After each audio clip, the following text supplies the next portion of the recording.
Assalamualaikum warahmatullahi wabarakatuh. Pada kesempatan kali ini, kami dari kelompok 10 ingin mempresentasikan hasil diskusi kami mengenai bab 2 yakni pengembangan pemimpin. Yang beranggotakan saya, Nabila Wirma Putri. Saya Zalfa Putri Pinasti. Perkenalkan, nama saya Rosmala Dewi. Perkenalkan, nama saya Harun Al-Rashid. Apa sih pengembangan pemimpin itu? Jadi, pengembangan pemimpin adalah proses yang sistematis dan berkelanjutan untuk meningkatkan kemampuan, keterampilan, dan kualitas seseorang individu agar dapat menjalankan peran kepemimpinan secara efektif. Biasanya melibatkan serangkaian kegiatan yang dirancang untuk membantu individu tumbuh dan berkembang sebagai pemimpin yang inspiratif, visioner, dan mampu membawa perubahan positif dalam organisasi. Sehingga fokusnya untuk pertumbuhan pribadi dan profesional pemimpin itu sendiri. Baik, selanjutnya kenapa sih kita harus mempelajari pengembangan pemimpin melalui pemahaman terbaik kita? Nah, menurut Morgan Michael, ada 7 alasan mengapa kita harus mempelajari tentang pengembangan pemimpin melalui pemahaman terbaik kita. Yang pertama, sebagai lanjutan bahwa kepemimpinan seluruhnya dipelajari dari pengalaman itu sendiri. Dan yang kedua, pengalaman-pengalaman tertentu mempunyai dampak pengembangan yang hebat dibandingkan lainnya dalam membentuk efektivitas seseorang sebagai pribadi.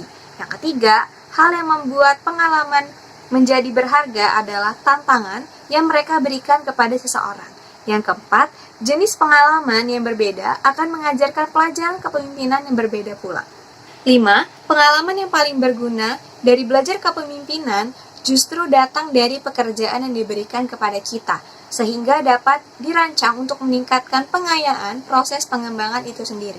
6. Hambatan sering muncul ketika kita ingin mendapatkan semua pengalaman pengembangan yang kita inginkan, tetapi kita masih bisa mendapatkan sebagian besar darinya melalui kemampuan kita sendiri dan dukungan organisasi. Dan yang terakhir, pembelajaran menjadi pemimpin yang lebih baik merupakan tujuan yang dikejar seumur hidup dengan segala tantangan dan hambatannya. Namun teman-teman, pada saat yang bersamaan, ada orang lain yang juga bekerja dalam lingkungan yang sama dan tidak berkembang sebaik orang lain. Sehingga dengan kata lain, perkembangan pemimpinan tidak hanya bergantung kepada jenis pengalaman, tetapi juga kepada bagaimana cara seseorang menggunakannya dalam mempercepat perkembangannya. Selanjutnya, kita akan membahas mengenai peran kunci dalam spiral pengalaman. Nah, persepsi mengaruhi ketiga tahap dalam model, tindakan, pengamatan, dan juga refleksi, serta memegang peranan penting terhadap apakah seseorang mengambil hikmah dari kuliah kepemimpinan atau situasi kepemimpinan apapun itu. Nah, dalam peran kunci persepsi dalam spiral pengalaman terdapat 3 komponen. Yang pertama ada persepsi dan pengamatan, kedua persepsi dan refleksi, dan yang terakhir ada persepsi dan tindakan. Nah, persepsi dan pengamatan itu sendiri berhubungan dengan kejadian yang berlaku di sekitar kita. Ada banyak faktor yang dapat memicu kerangka persepsi, seperti perasaan, kemudian ada keinginan, pengalaman terdahulu, dan juga ekspektasi. Kedua, ada persepsi dan refleksi. Nah, di sini refleksi adalah cara kita untuk menginterpretasikan pengamatan kita. Nah, ada satu aspek penting yang mempengaruhi hal tersebut, yaitu atribusi, di mana atribusi adalah penjelasan yang kita kembangkan untuk perilaku atau tindakan yang kita inginkan. Nah, dari atribusi tersebut ada 3 faktor yang mempengaruhi prosesnya. Nah, yang pertama adalah self-serving bias, kedua adalah atribusi internal dan eksternal, dan yang terakhir adalah pembedaan aktor atau pengamatan. Nah, selanjutnya kita akan berbicara tentang pengembangan refleksi dan juga pemimpinan. Hal penting yang terkadang sering diabaikan adalah dari model pengamatan refleksi itu refleksi sendiri. Nah, di mana refleksi menjadi penting karena menyediakan variasi pandangan dari cara kita melihat suatu masalah. Nah, kemudian ada juga pembelajaran 1 putaran dan juga 2 putaran. Biasa disebut dengan single loop learning dan juga double loop learning. Nah, single loop learning itu sendiri adalah pembelajaran yang membawa ke arah peningkatan kinerja organisasi dengan cara menemukan dan memperbaiki kesalahan berdasarkan pada kumpulan norma-norma dan nilai-nilai atau suatu teori yang berlaku. Dan yang kedua adalah double loop learning atau pembelajaran dua putaran, adalah pembelajaran yang mendorong perubahan dalam nilai-nilai teori in use, seperti asumsi-asumsi dan juga strategi. Memaksimalkan pengalaman kepemimpinan belajar dari pembelajaran melalui pengalaman. Para peneliti telah mempelajari peran dari pembelajaran pengalaman sebagai perilaku pengembangan yang penting bagi orang yang eksekutif. Beberapa orang eksekutif ini menjelaskan apa yang mereka rasakan melalui kegiatan belajar yang kuat dan pengalaman pengembangan yang ampuh. Kebanyakan respon dari mereka ini adalah kombinasi dari perasaan positif dan perasaan negatif.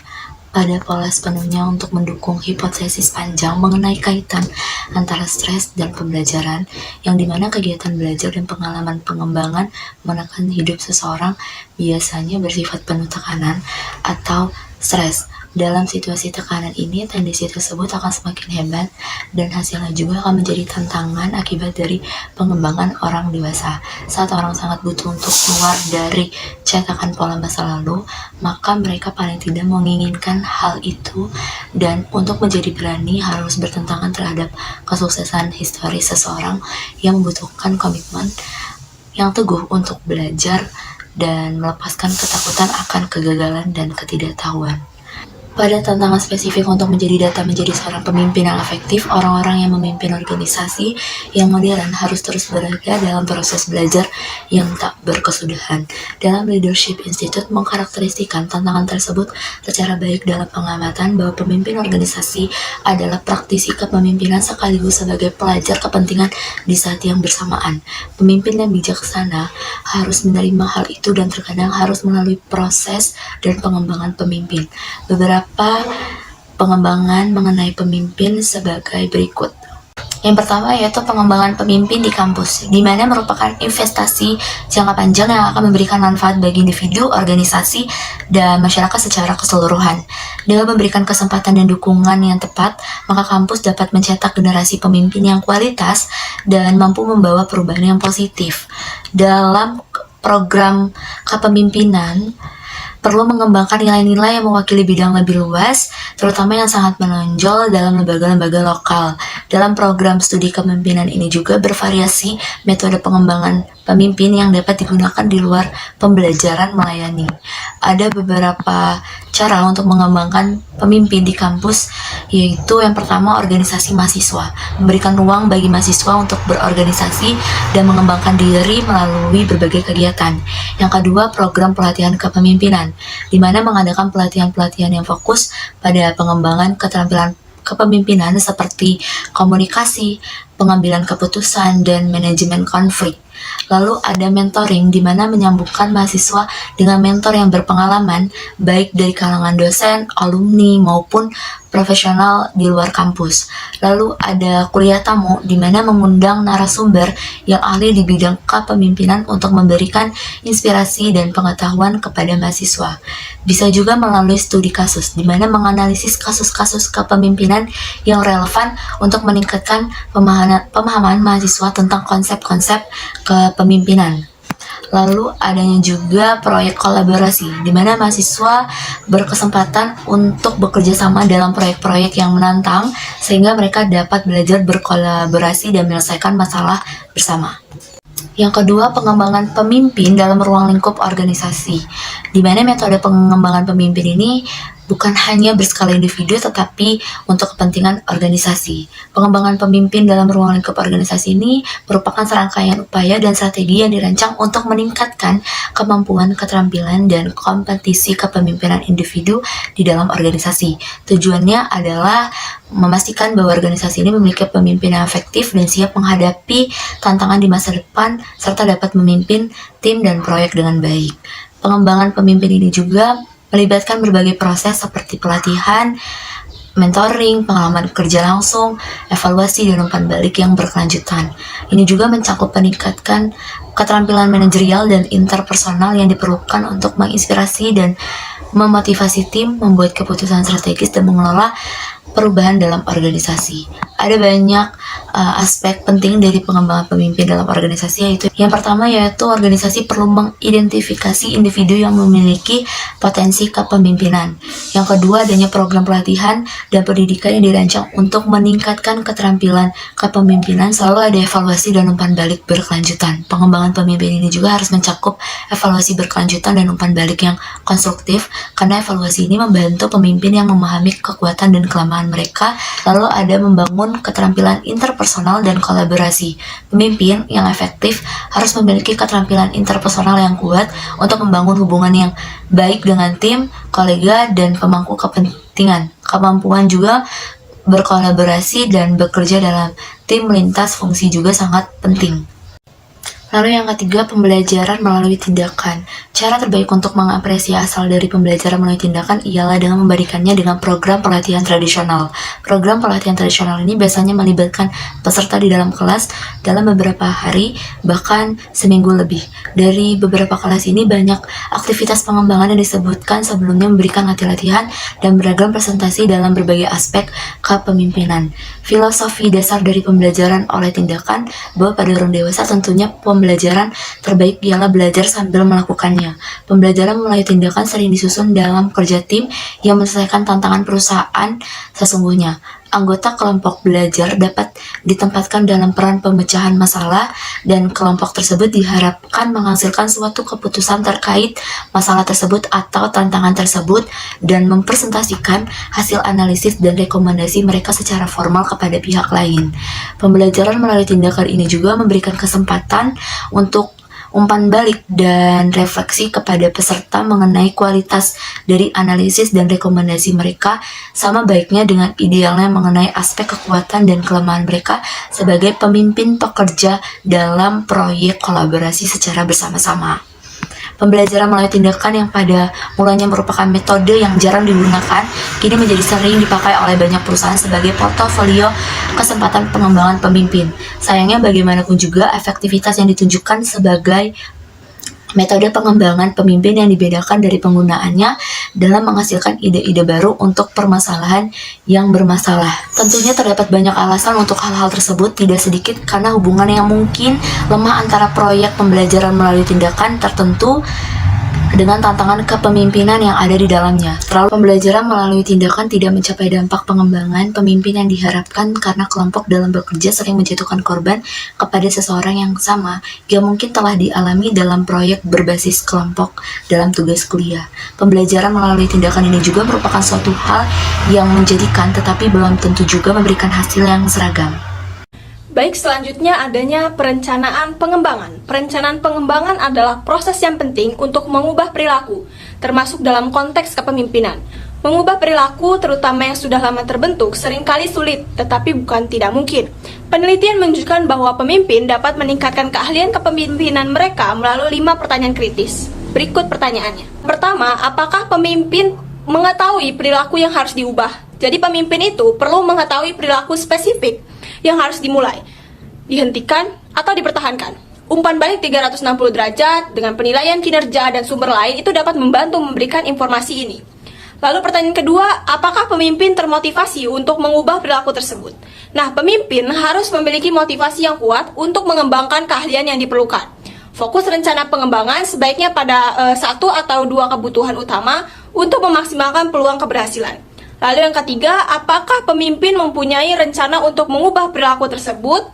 Rencana pengembangan itu tertulis yang mencakup sumber daya seperti buku, seminar, dan kursus, sangat penting untuk mencapai pengetahuan dan keahlian baru.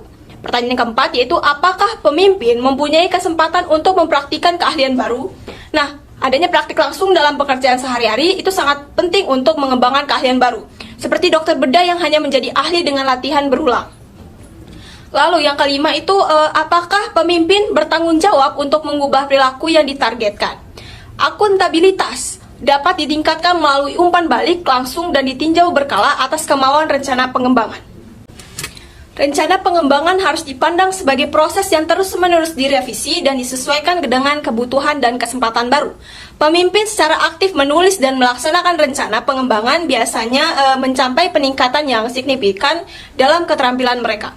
Selanjutnya ada pendamping atau coaching. Adalah proses penting dalam kepemimpinan yang berfokus pada membantu pengikut mengembangkan perilaku dan keahlian yang diperlukan untuk mencapai tujuan mereka. Nah, ada dua tipe nih pendamping, yaitu informal dan formal. Kita bahas satu-satu. Pendamping informal sering melibatkan 5 langkah kunci, yaitu pertama itu membangun kemitraan. Jadi para pemimpin itu menciptakan hubungan saling percaya dan memahami tujuan pengikut. Yang kedua itu mengidentifikasi komitmen. Jadi para pemimpin mengidentifikasi keterampilan atau perilaku yang perlu dikembangkan. Lalu yang ketiga adanya menumbuhkan keahlian. Jadi para pemimpin itu ikut membantu menciptakan rencana pengembangan. Yang keempat itu mempromosikan ketekunan, yaitu para pemimpin memberikan umpan balik berkala dan dukungan yang berkelanjutan. Lalu yang terakhir itu membentuk lingkungan. Jadi para pemimpin itu menjadikan contoh dan menciptakan lingkungan yang saling mendukung. Nah, jadi pendamping yang efektif itu melibatkan pemantauan dan penyelesaian berkelanjutan dari rencana pengembangan untuk memastikan bahwa perubahan perilaku yang diinginkan tercapai dan dapat dipertahankan. Jadi hal yang perlu diperhatikan pendamping informal juga terbagi. Jadi adanya diagnosa masalah, yaitu identifikasi mengapa perubahan perilaku tidak terjadi, seperti kurangnya kepercayaan atau rencana. Lalu adanya kejadian di mana saja, yaitu pendamping informal dapat berlangsung di berbagai situasi dalam organisasi. Lalu yang ketiga itu adanya fokus pada pengikut berkinerja tinggi, yaitu pendamping tidak hanya untuk pengikut berkinerja buruk, tetapi juga bagi yang berkinerja tinggi.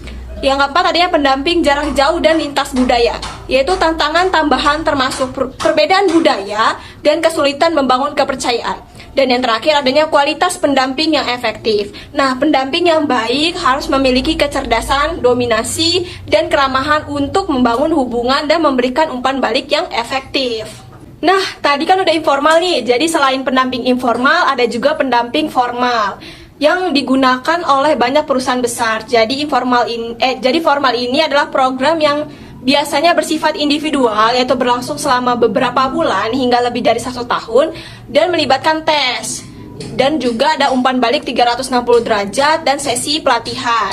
Nah, meskipun biaya program pendampingan formal bisa tinggi, hasilnya seringkali menunjukkan perubahan perilaku yang signifikan dan berkelanjutan, terutama ketika pemimpin dalam posisi tinggi terlibat. Nah, program ini juga dianggap sebagai investasi yang bernilai tinggi karena dampaknya terhadap efektivitas organisasi secara keseluruhan.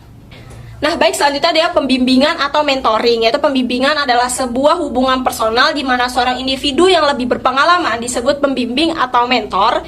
Itu tujuannya itu membantu individu yang kurang berpengalaman, biasanya dalam hal sosialisasi, pengembangan karir, dan navigasi di dalam organisasi.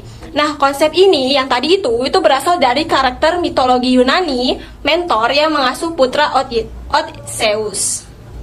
Ada 2 jenis pembimbingan, yaitu formal dan informal. Pembimbing informal terjadi secara alami ketika mentor dan peserta pembimbing membentuk hubungan berdasarkan kesamaan minat atau rasa saling menghormati. Kalau pembimbing formal itu di sisi lain diorganisir oleh perusahaan untuk mempercepat pengembangan individu berpotensi tinggi, nah seringkali untuk kelompok tertentu seperti wanita atau minoritas. Dalam penelitian juga menunjukkan bahwa pembimbing memiliki dampak positif dalam pembelajaran, kepuasan karir, kompensasi, promosi, dan retensi karyawan. Pembimbing informal sering lebih efektif daripada formal karena kaitan emosional yang lebih kuat. Nah, pembimbing juga penting untuk pengembangan karir. Pemimpin minoritas membantu mereka membangun kepercayaan diri, kompetensi, dan kredibilitas meskipun ada tantangan rasial. Nah, untuk mencapai pembimbing, calon peserta harus menunjukkan kinerja unggul, mencari visibilitas, dan membangun hubungan sosial, seperti melalui proyek kunci dan presentasi. Nah, yang terakhir itu membangun citra kepemimpinan Anda sendiri. Nah, bab ini tuh menyoroti bahwa tidak semua orang merasa cocok atau yakin untuk menjadi pemimpin. John Garner berpendapat bahwa banyak individu cemerlang tidak diberi kesempatan atau merasa tidak mampu menjadi pemimpin. Untuk mereka yang menghindari tanggung jawab kepemimpinan, nah bab ini nih yang kita bahas ini mendorong untuk melihat kepemimpinan sebagai sesuatu yang relevan di berbagai konteks. Bagi yang ingin memperluas citra kepemimpinan mereka, disarankan untuk mengambil resiko dalam peran kepemimpinan yang berbeda, sehingga nantinya dapat mengapresiasi sisi lain dari diri mereka dan memperluas pemahaman tentang kepemimpinan. Baik, sekian materi yang dapat kami sampaikan mengenai bab 2, yakni pengembangan pemimpin. Semoga ilmu yang kami berikan dapat bermanfaat, dan mohon maaf apabila ada kesalahan kata. Kami akhiri. Wassalamualaikum warahmatullahi wabarakatuh.